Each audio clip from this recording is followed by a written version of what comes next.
Hello friends, hello fellow flute enthusiasts, and welcome backstage. There's a lot that I could share with you in this moment, and I think I'll start in the beginning of my flute journey, and I won't tell you all the nooks and crannies and navigation from then to now, but I'd like to start in sharing a replica of my very first flute. It's a 5-hole flute, and I say replica because when I started with the Native American flute, I didn't know anything about it. I didn't know anything about the maintenance of it. And so what ended up happening was I kept my flute in the triangular box that it came in, those that show up and they have gifts for us in them, in the closet in a bathroom. And I grew up in northern Florida, so still dealing with a lot of humidity. And my flute, unfortunately, rest its soul, suffered a terrible moldy death, which I'm not very proud of, but I say that because I want you to take good care of your flutes. And so I have a lot of conversations with students around flute maintenance as well.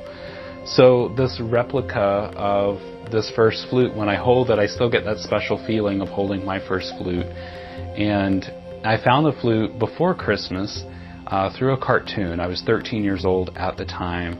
And I heard this instrument in this cartoon, and I had no idea what I was hearing, but I loved it. I absolutely loved it. It called to me. And those of you that play the flute, I think you know what I'm talking about when you hear me say, I heard it call to me. That is something really special. And I think, some of us say the flute chooses us.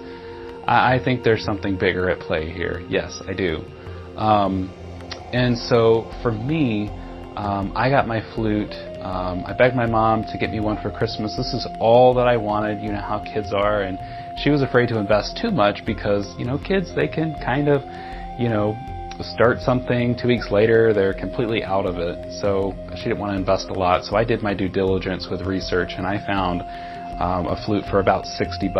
And that was the one. And I remember the day of Christmas, playing it, every day after that, playing it, listening to recordings. The internet was new. The resources that we have now didn't exist. YouTube, all the social media, maybe Yahoo groups were around at that point, some sort of things like that, but I would do as much research as I could and mimic the sounds that I heard in recordings to advance my playing. And so I developed a really strong ear for music and being able to replicate what I heard.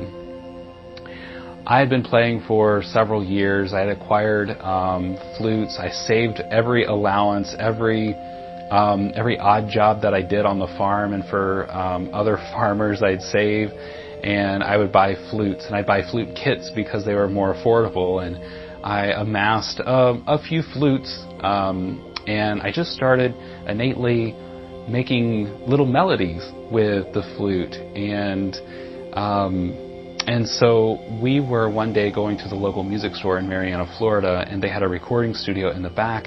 And my mom said, let's go check out the studio. I think she had an agenda this day.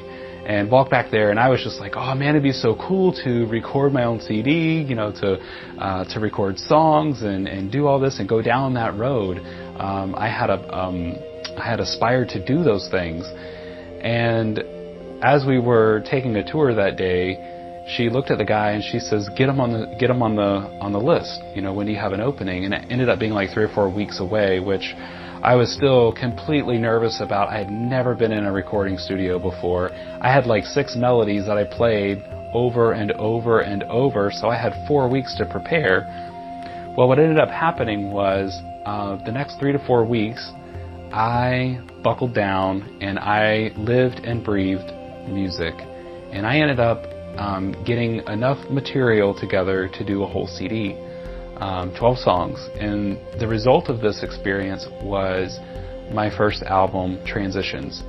And this was released in 2007. I think I was 17 years old at the time. I had just graduated high school. And I remember ordering those CDs and having 1,000 of them show up on my doorstep and just being overwhelmed at 1,000 of them. I knew I could, get rid of 25 or so to friends and family. I had no idea how to sell the other one, so I started booking myself at festivals, at performances, doing stuff, getting my name out, and it was just such a unique experience looking back on all that.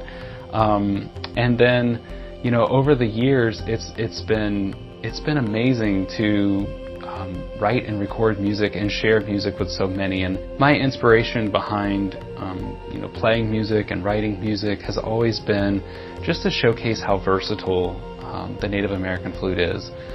Many of you follow me on YouTube and see all the different cover songs and original songs and things that I do there, and that's been very liberating. It's been a very liberating platform to be able to showcase the flute in that way. And now I've grown passionate about sharing the flute in a new way and showing other flute players what they can do and what they can unlock with their flutes and their potential and their talent with the instrument. And I also work with several of my colleagues, because I believe we should be helping one another and all the boats in the harbor rise, together. So what to expect in the future would be more music, more courses, more education, more sharing.